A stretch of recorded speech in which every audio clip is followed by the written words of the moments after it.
Greetings and welcome, brave citizens of our new world. I am Toronto's greatest supervillain and evil genius, Dr. Terawatt. This is our layer 3.0, and today is day 5 of our V.E.D.A challenge, V.E.D.A vlogging every day in April. On to the questions. Hitting the gym. How much do you lift, bruh? I'm up to about 30-40 kilos per hand right now on the bells. But we're doing these interval things where I gotta do a bunch of push-ups and sit-ups and squats and jumping jacks and like circles. It's awful. Just gotta get through that initial hurdle. Hey Doc, in the scenario that you actually get your own animated series up and running, what would it take for us, your loyal citizens, to cameo on or even make regular appearances in said series? Well, Rainer, I mean, I'm not at that point yet, but if we get to the point where we do have an animated series, odds are we're probably gonna have, like, people can write up characters with names and stuff like that that we can use to pad in the backgrounds and what have you, as a, like, they might not be, you know, main cast or supporting cast, but, like, tertiary people is where we would fill in, like, some of the random characters that you see in RWBY and stuff like that. Like, they have names and abilities and whatnot, but the show's not necessarily about them, so that would likely be where we would go. Not sure how I would do that yet, but I'm sure I'll think of something. Fear, respect, or both? Why not both? Heyo, Doc, question. What is your top fave band and or genre of music to listen to? I don't really have a favorite band.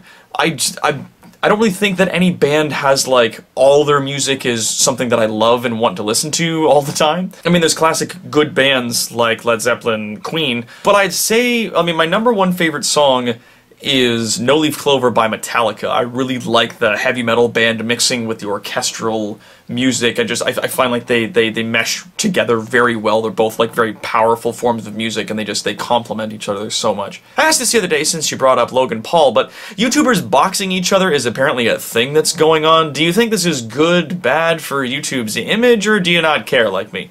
Honestly, I don't really care. If people that are popular YouTube personalities want to box other people and they want to put it on YouTube, then it seems like something that would happen on YouTube. I mean, I don't really care.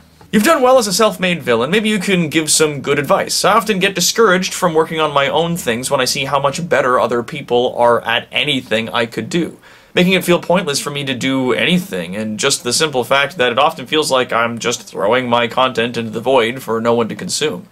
Have you ever dealt with these feelings, and if so, how did you overcome them? Every day.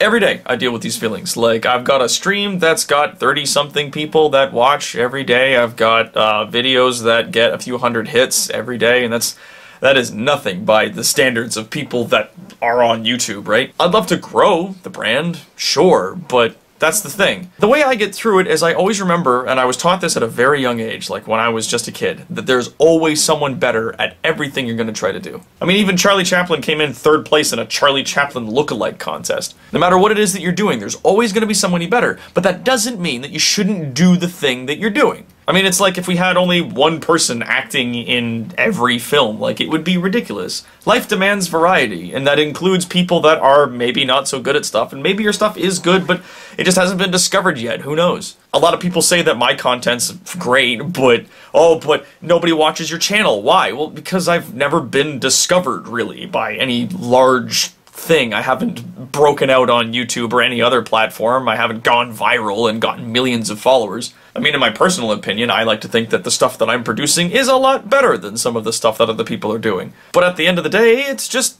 make stuff because you like making stuff, not because you want to get anywhere or make a lot of money or be popular. Dear Doc, when you rule the world, what will you do with all the politicians? Well, they can find gainful employment elsewhere, and depending on the politician, I might keep them in positions of advisement and whatnot, but other people, they can go. I'm not going to immediately destroy people. If they start becoming a problem, then there's like a pit full of giant spiders that we just... As a supervillain with a technological interest, is it better to patent your technologies or just try to keep them a secret? Don't ever think for a moment that a patent office isn't just going to give your information away to other people for a couple of bucks under the table. Doc, help! Advice needed! My secret mountain lair has been attacked by ninjas once more. There's hundreds of the damn things, and all I want is to be left alone to program an AI that can be of use to you and myself. Do I hire their ninjas? Do I hire pirates? Will that just make the problem worse? Would it be like releasing yet more bees and exacerbating a bee-related problem? How do I get rid of ninjas? Do they make a spray, like for hornets? Hire one ninja. Just one. By hiring a singular entity, either a ninja or a mercenary or some other kind of person who likes killing ninjas, they gain the status of like the lone mercenary or lone hero, whatever power that kind of gives them, and they will most assuredly be the victor. I learned this from Dr. McNinja like years ago. I can't believe Con Bravo hasn't asked you out yet. We haven't bought weekend passes for this year, but we did for the previous 4 years. We didn't enjoy the con nearly as much last year because a bunch of panels we enjoy were gone. If you're not there either, then it may be better to just stay at home. I don't get the changes the new management is making. Am I just aging out of this stuff?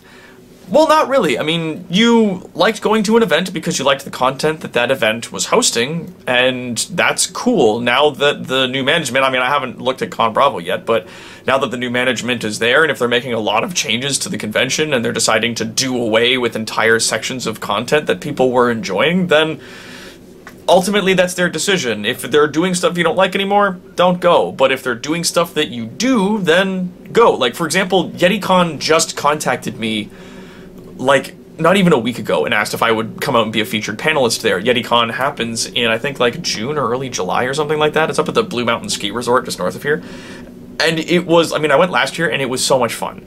It was just a huge amount of fun being able to have full run of the resort and just relax in the sun and run around in a bathing suit and have a great time. That's why I highly recommend that convention. I'm hoping Con Bravo brings me out eventually, because like they're later in the year, so maybe they just haven't gotten to me yet. Who knows? I'm hoping they do, and I hope we get to go back and we get to show all of our improved content and have a good time. We'll see. If I give you full permission, would you A, weaponize my wheelchair, or B, grant me a cyborg body so that I may serve your mission and eventually seek out vengeance against my foes? Yes. You said you have gotten into anime recently. Have you given Assassination Classroom a try?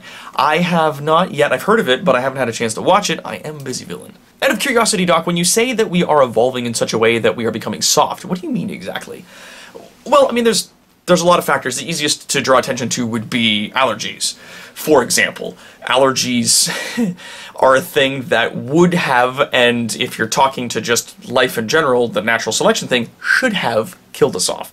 Some people that have really severe allergies to peanuts or something like that, like, wouldn't be able to perpetuate if we still possessed an environment that killed off the weakest of us. So, like, one person would be born, they'd grow up, eat a peanut, have a bad reaction, and then they'd die.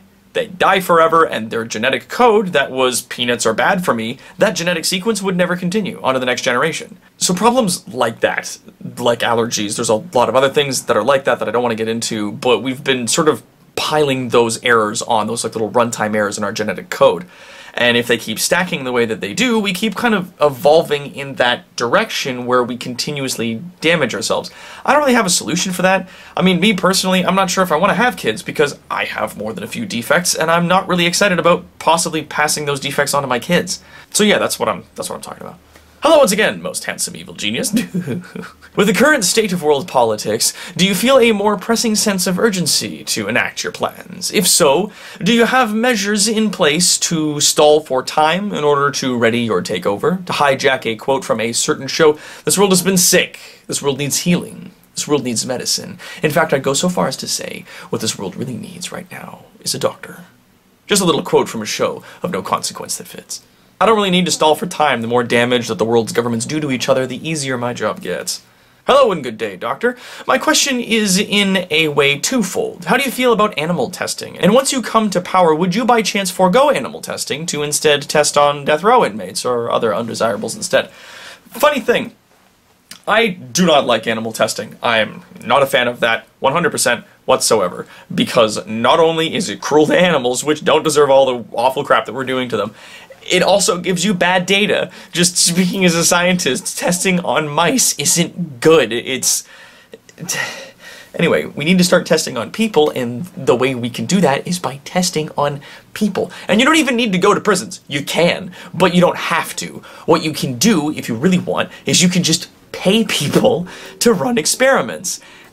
And that's it. Like, they do it all the time. They pay people to test drugs on them, but it's only after they've done all these other tests and things like this before. The problem is that a lot of scientific testing lacks funding right now, so they have to spend a lot of money buying really cheap bulk mice that they can use to run their tests, but at the end of the day, if you have a solid enough principle, you could start testing on people if you paid them a reasonable amount of money. That is assuming that the research got funded. So a thing that I would be looking to do once I'm in charge is definitely offer significant compensation for people who are undergoing testing, depending on how dangerous that testing is, and also possibly, yeah, running dangerous tests on people that are sentenced to death. Though I don't know if that would be terribly humane. I mean, even lethal injection's not good. I mean, I would say just really reserve it for just like those special people.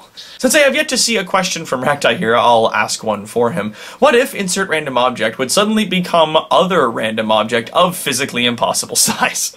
Oh, it's like he's here right now, that Racti. Oh, ho, ho. Doc, when the event happens that you make an animated series, will you be posting job openings? I'm just finishing college for animation and would love to work with you in the future. Thank you. I mean, in order for me to hire artists, I would be basically opening my own animation studio to do this project, which I'm not gonna do. I can tell you that right now. Odds are, when I get funding to do this particular project, we would be hiring an animation studio to do this work with us, depending on what type of animation those studios do, or at least what type they specialize in. What I can do, though, is I can tell you which animation studio we're going for, and you can apply for work there, or maybe I can even make a recommendation depending on your work. Greetings, Dr. Terawatt. I have a two-part question. One, when will more scripted episodes of your show be made? And two, would you ever have guest YouTube villains on your show like Dr. Moodius or myself? Soon is about the most I can give you. A lot of things have been slowing down here recently because yet another catastrophic personal life event took place about a little later than this time last year. So after I rebranded and was like, oh yeah, let's go, just everything slowly just got destroyed. So I'm still kind of recovering back from that. And it slowed a lot of things down, so we're still in the process of finishing the rebranding, getting the website up, getting the store set up, getting the new armor made, and a couple of other things, and then we want to get into doing scripted episodes and other stuff. So don't worry, I've got a very big back burner full of a lot of pots, as it were. Hey darling, if you had to choose one place to expand your reign as supervillain, where and why? Toronto is only so big, after all. Well, darling, I would hope for the rest of the world. Could you let me come to your lair, Doc? No! No, Cat Monroe, you're a superhero. It's right there. It's superhero. No. Also, you're a cat person. You're gonna knock all the expensive stuff off my shelves. Get out of here. And that is all the time that we have for today. And I'm sorry I didn't get to everybody's questions today. I mean, we're getting like 40, possibly somewhere near 50 questions per day, at least comments.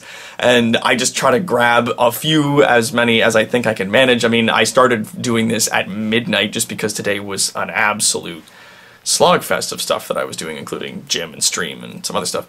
So, anywho, if you have questions or they didn't get answered, please just repost them in the video description down below. If you have other questions, post them, and I'll get to as many as I can each day. And until next time, my brave citizens, I'm Toronto's greatest supervillain and evil genius, Dr. Terawatt. This is our Layer 3.0, and I will see you again tomorrow on our next episode of V.E.D.A. End of line.